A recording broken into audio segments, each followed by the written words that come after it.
Magandang gabi mga masters, bali ngayon po ay 4 na videos po ma-upload ko po sa aking YouTube channel. Tama nga mga masters, 4 na videos nga po ang ma-upload ko po. Yon, what's up mga masters? Nandito na naman tayo sa panibagong araw, panibagong kabanata na naman ang pagsasama-samahan natin ngayon guys.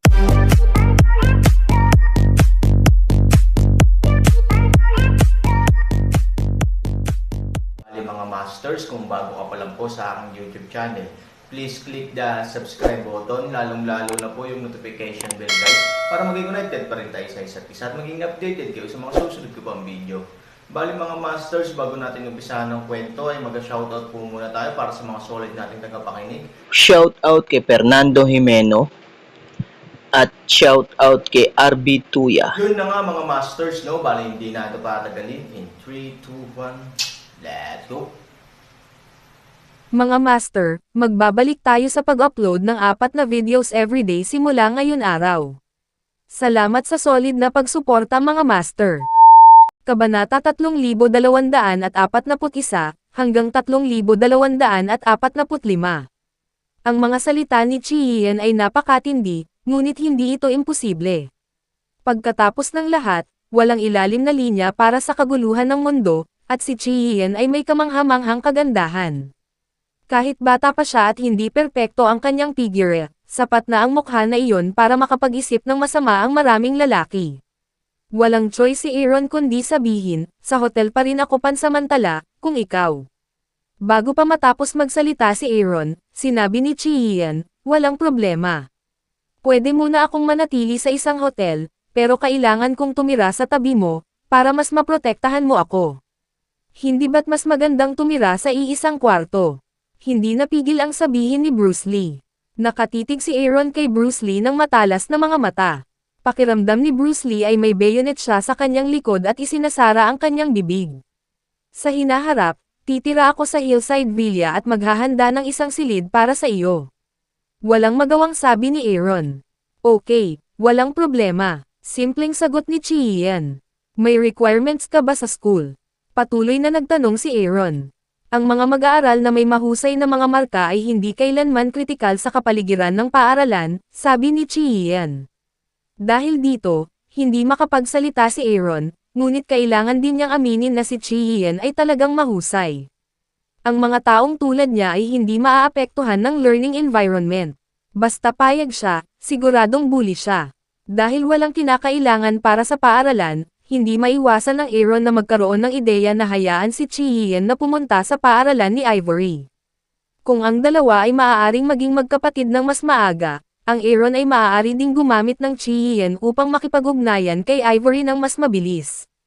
Gayunpaman, alam niya na ang karakter ni Ivory at ang pagiging kapatid ni Chi Yian ay tiyak na haantong sa pagkawala, ngunit sa kanya, hindi ito isang malaking problema. Sige, aayusin kita bukas ng school. Sabi ni Aaron. Matapos silang dalhin sa hotel, inihatid sila ni Bruce Lee pauwi ng mag-isa. Para kay Bruce Lee, parang isang panaginip ang biglang pagmamay-ari ng Maybach, at alam niyang hanggat kaya niyang sundan ang Aaron sa lahat ng oras, simula pa lang si Maybach, at mas marami pa siyang makukuha sa hinaharap.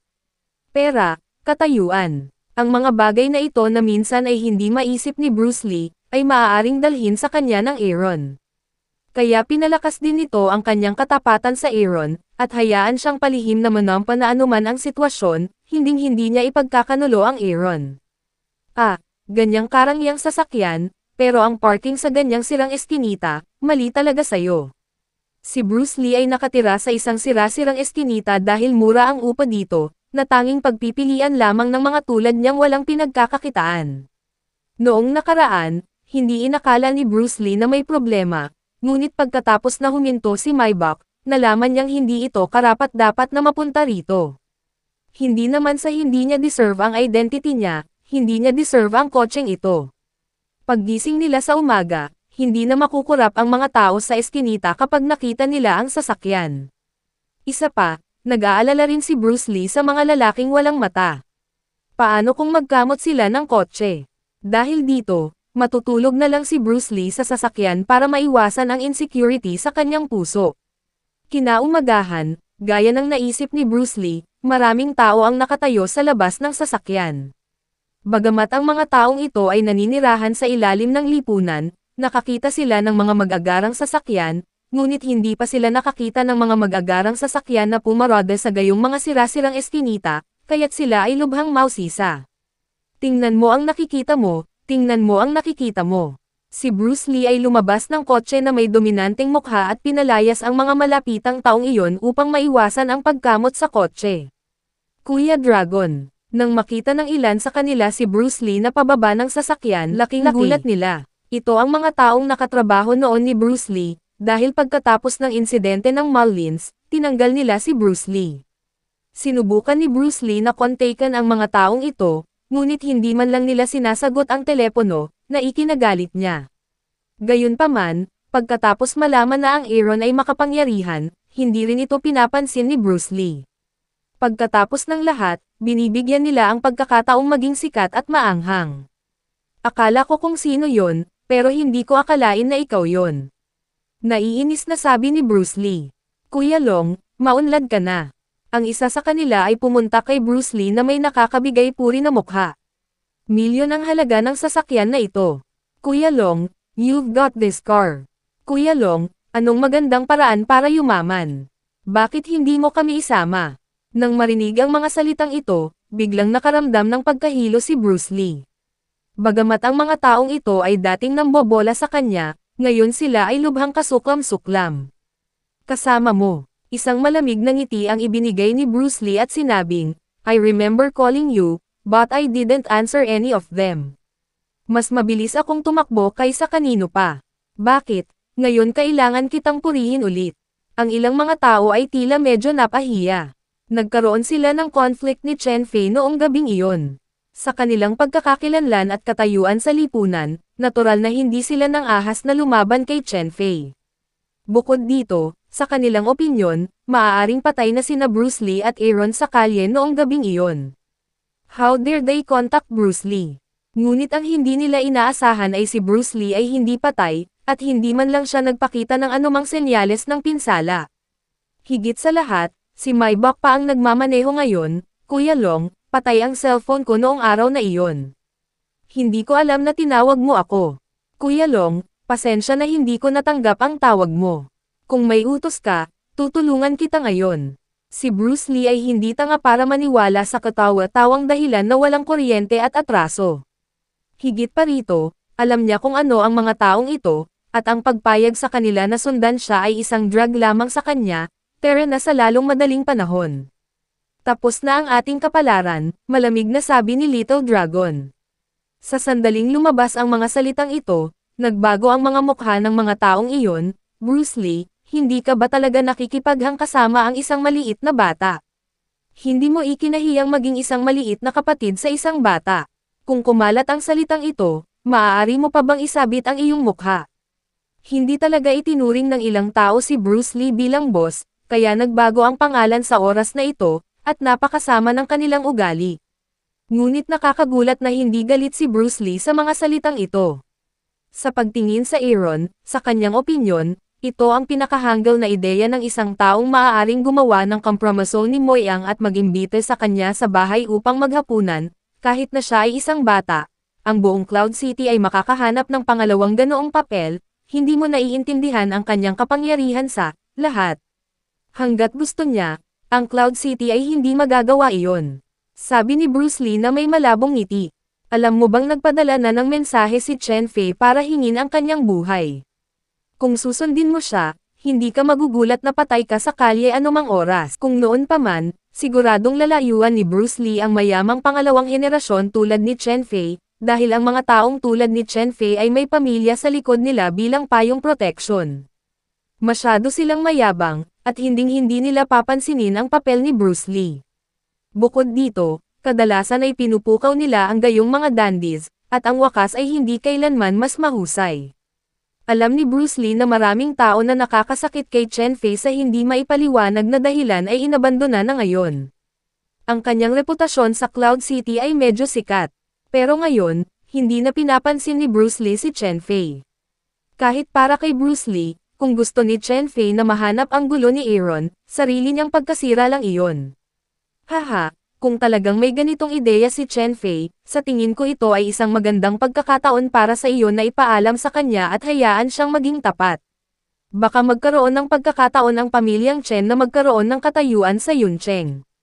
Kung hindi, hindi lamang si Chen Fei, ngunit ang buong pamilya Chen ay mapapahamak, mahinang sabi ni Bruce Lee. Matapos marinig ang mga salitang ito, ang mga taong iyon ay hindi napigil ang tumawa. Hindi nila alam ang posisyon ni Aaron sa harap ni Moyang at Chan Changsheng. Iniisip lang nila na kayang banta ng batang ito si Chen Fei. Hayaan mo na ang buong pamilya ni Chen. Bruce Lee, saan ka kumukuha ng kumpiyansa para sabihin iyan? Sa tingin ko dapat mong malinaw na malinaw kung sino si Chen Fei. Ito ay isang maliit na bata.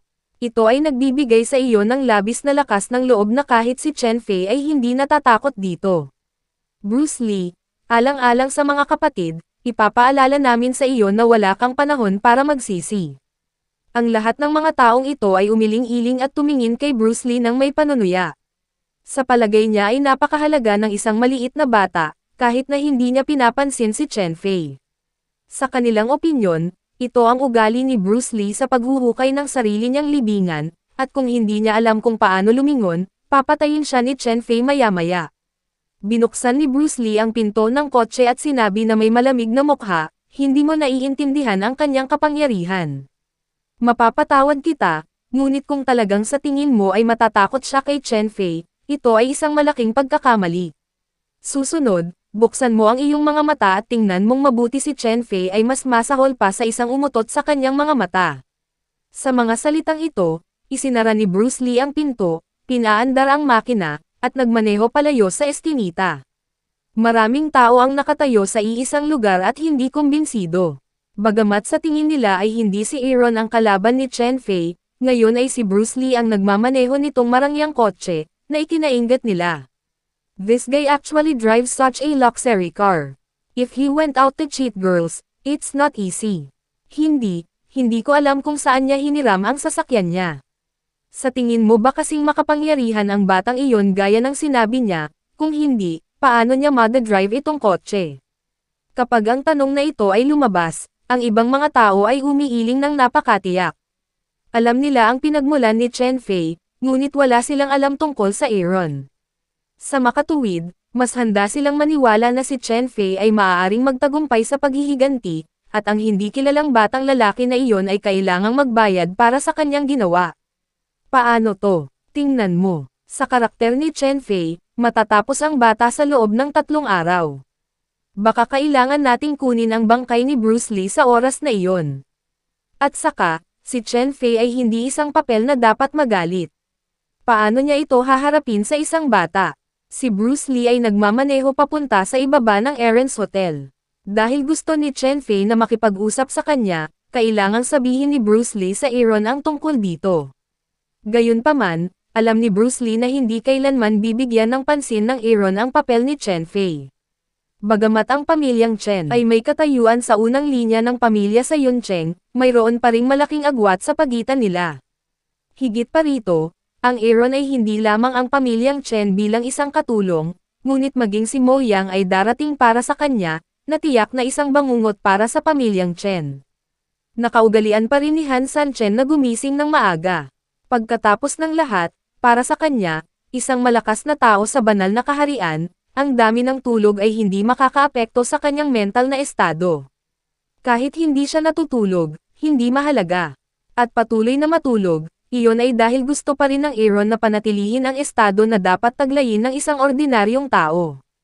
Handa pa lang pumunta sa health home para maghugas ng Aaron, biglang tumunog ang doorbell.